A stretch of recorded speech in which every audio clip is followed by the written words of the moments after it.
It's a classic autumn morning in Southland when we catch up with the first Scania S620 in the Southern Hemisphere.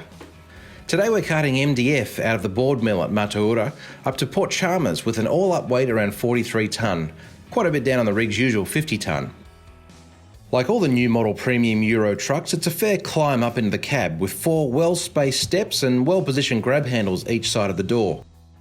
It brings to mind Led Zeppelin's famous song, Stairway to Heaven, climbing up into the warm and extremely well-appointed cab and getting out of the foggy, chilly weather.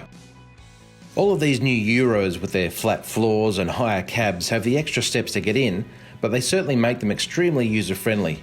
Truck and Driver editor Wayne Munro and Trevor head off from the mill, and the first thing that strikes them is a feeling of familiarity when hopping into a well-appointed cab like this, where everything feels like it's in the right place and functions as you'd expect. It's a feeling we've had with many of the recent new model tests, and it comes from truck makers' careful attention to detail as they improve overall ergonomics and driver-friendly features.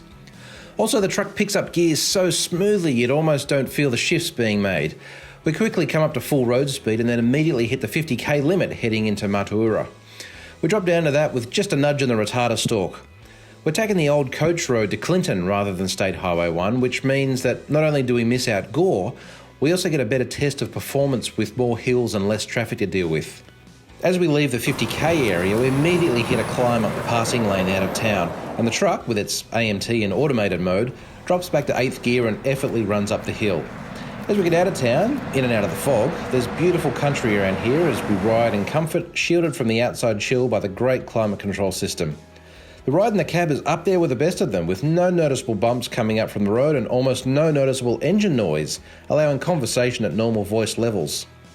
Driver positioning is great, and Trevor doesn't move the comfy leather seat from where Reg has it set up. No need for the excellent seat or steering adjustment today.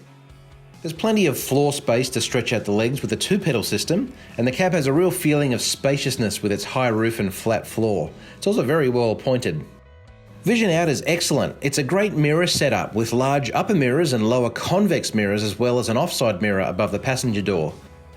All major controls are right at the driver's fingertips. In fact, you can complete all the regular driver adjustments such as gear selection, retarder operation, wipers, indicators and cruise control without removing hands from the steering wheel. We run through the old coach road without needing to use the service brakes at all, as the 5-stage retarder is more than capable of controlling speed, even when needing to slow down a little for corners, stop for roadworks or ease back on downhills. The cruise control is very user-friendly, with steering wheel controls allowing either 1 or 5k adjustments up or down. The throttle weight is very good with a nice resistance and comfortable positioning, so there's no overextension of the foot and ankle required, as there has been in some trucks we've tested. Once back on SH1 at Clinton, it's an easy run over the rolling country to Balclutha, where we drop down into the town, steadying our speed with the retarder, with little or no noticeable noise.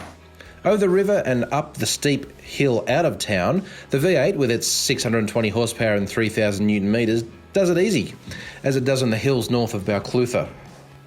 So it's an easy run onto Lake Waihola, where we have to give Reggie's truck back for the rest of the run to Port Chalmers. Overall, it's hard to draw a comparison between the top premium Euro models, but this Scania is certainly right up there with the best in both comfort and power.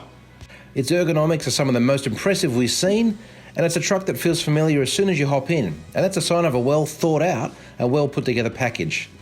It's the first Scania S620 on the road in NZ, but we're sure we'll be seeing a fair few more of them around from here on, as Cable Price rolls out this new offering.